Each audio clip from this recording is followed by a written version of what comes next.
Christ's Letters, Day 8 of my reading and recording of Christ's Letters. We are still on letter 1.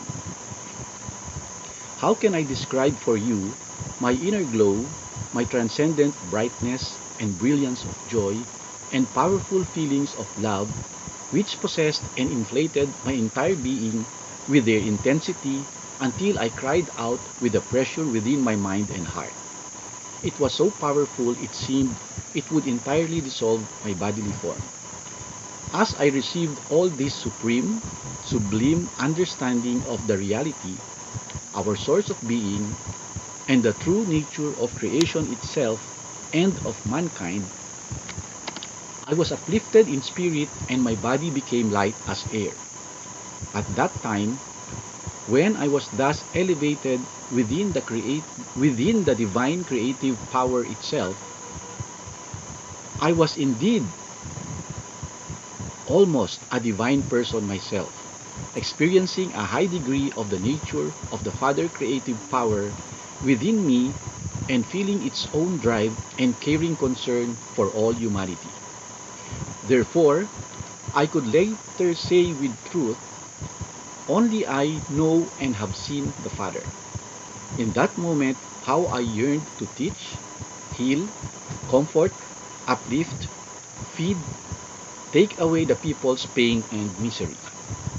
I longed to release them from their fear of a mythical, avenging God. When I returned to tell them the truth, how I would emphasize the reality of the Father creative power, perfect love, supplying their every need. All they had to do was ask, seek, knock, and all their needs, of whatever kind, would be bestowed upon them. How joyously I would tell them the good news that redemption from suffering lay within their grasp if they only took the necessary steps to cleanse their minds and hearts of the twin impulses of manifested being. This should be simple enough, I thought. One only needed understanding and self-control.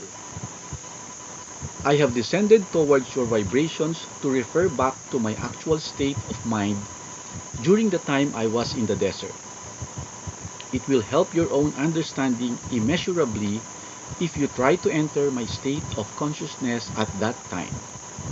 So many things, such as my works of healing and walking on water, will become clear to you. They will be seen to be a natural consequence of my new understanding of the Father creative power. If you read the Gospels of Matthew and Mark, their records will have new meaning for you. To return to my final hours of enlightenment, there I was in the desert, possessing the clear understanding that man himself, through no fault of his own, creates the barrier to attunement to the Father creative power, and now I was longing to hurry back and teach, heal, comfort, dry the tears of those I so greatly pitied. Yet I was reluctant to leave this hallowed place where I had been so illumined and transformed in spirit. On the other hand, what a wonderful future lay ahead of me. I would walk through all the cities, towns, villages, and tell everyone I met the good news, the kingdom of heaven, that place where all sickness disappeared and every need was supplied was within them. Because I knew that the Father and I were one, now that my mind had been cleansed of the old thoughts and ideas, I would direct healing at their illness and disease.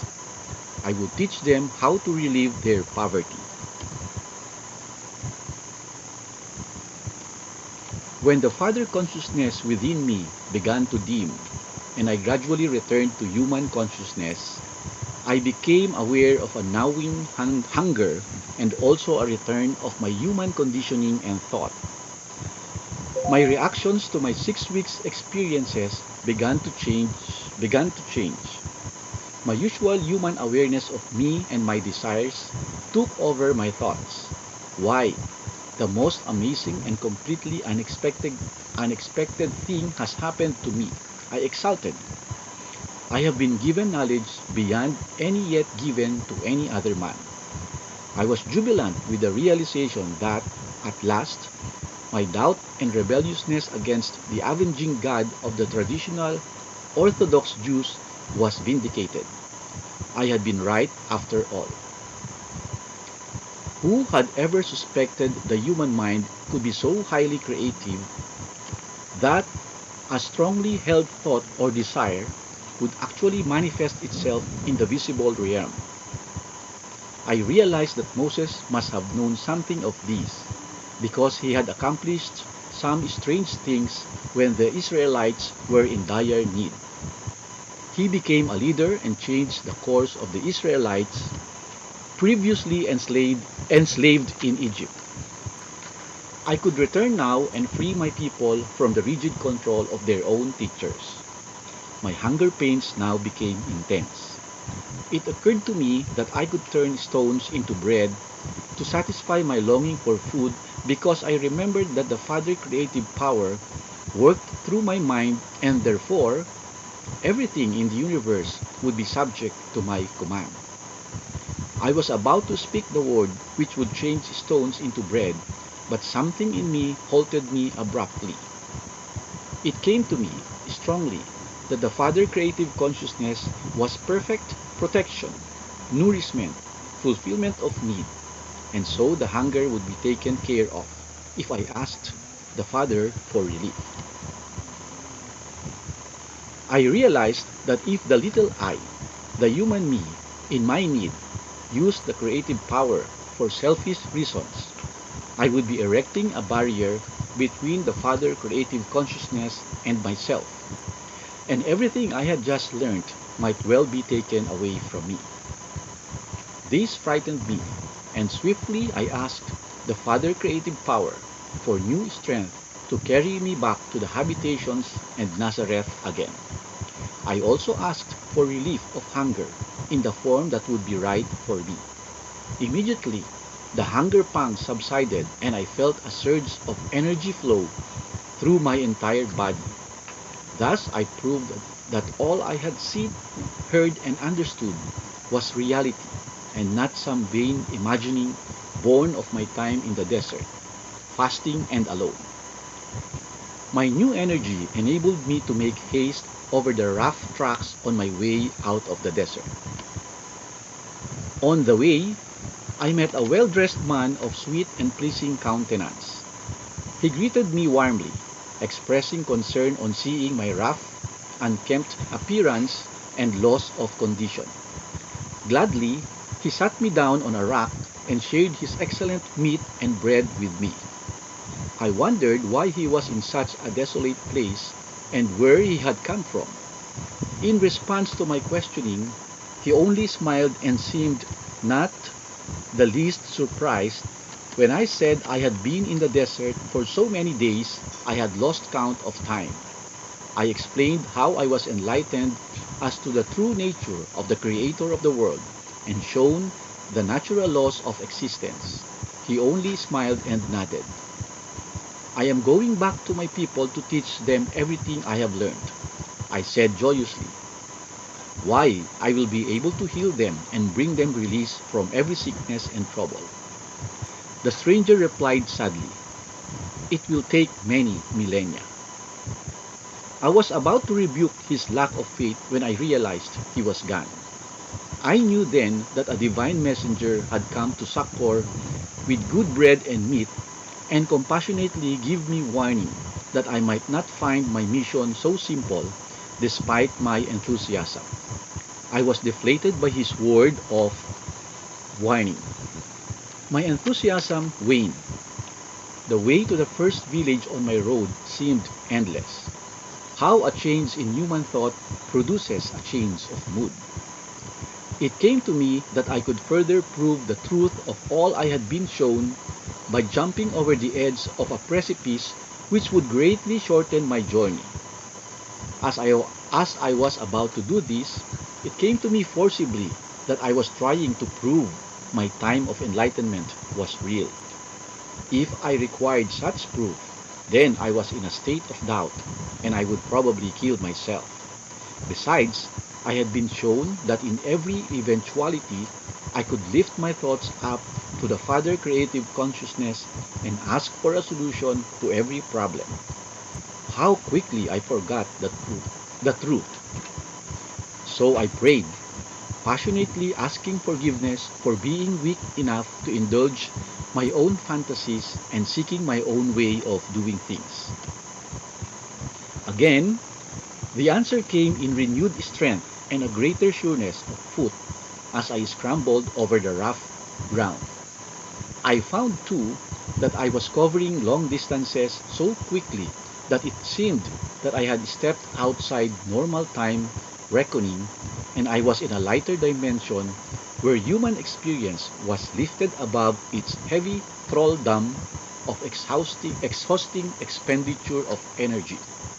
Walking was so easy it was now invigorating. I exulted in the fact that I had found the key to more abundant life. A while later, feeling so much at ease, my mind began to wander and I thought about my meeting with a stranger and the kindness he had shown me.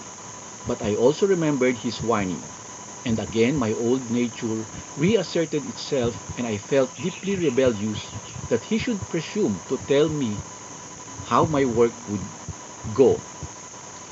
I decided he knew nothing about my future and set his whining aside. Why, I thought, with my knowledge I could accomplish things no man has ever done before. Instead of struggling in a difficult life, I could begin to accumulate wealth easily, attract followers wherever I went, and share my knowledge with them to make their lives easier too. Also, I could take away all the pain and suffering. As I contemplated the many places I could visit so easily, I felt myself skimming the surface of the ground and rising until I reached the highest peak of a steep mountain overlooking the countryside below. There it was, all laid out before me. I felt my previous enthusiasm return. Why, it would be so simple to round up the people and share all my knowledge with them. I would become powerful, even famous as the man who rescued mankind from all their sickness and troubles.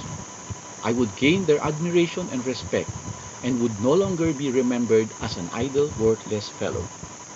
With a tremendous shock, all, all I had been taught so recently, but a few hours ago, returned to mind with great force and clarity. Had I not been taught that the only way I could ever prosper was to abandon my self-will and turn to the Father for assistance in everything I undertook? Then I remembered that creation had its own special purposes to fulfill. The individualizing process had created the pull and push, the give and take in human behavior. Although these human characteristics caused people great anguish in their lives, was it not the anguish which forced them to seek better ways to live in order to find true happiness?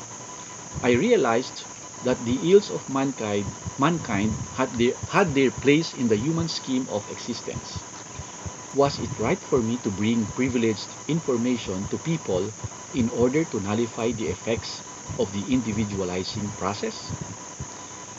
I realized I had been thinking from the central point of my individuality, the ego, and it was the ego drive which built barriers between mankind and Father creative consciousness. Therefore, my central point of human desiring would have to be conquered if I was to live in perfect harmony with my Father, as was my sincere intention. And so I continued on my way, pondering what might lie ahead and how I might best overcome the impulses governing my humanhood in order to remain in the flow of Father consciousness from which I would draw inspiration, guidance, answers to problems, my daily nourishment, daily health, daily protection. In fact, I realized that whilst I remained within this daily flow of Father consciousness, no harm could ever come near me and my every need would be met.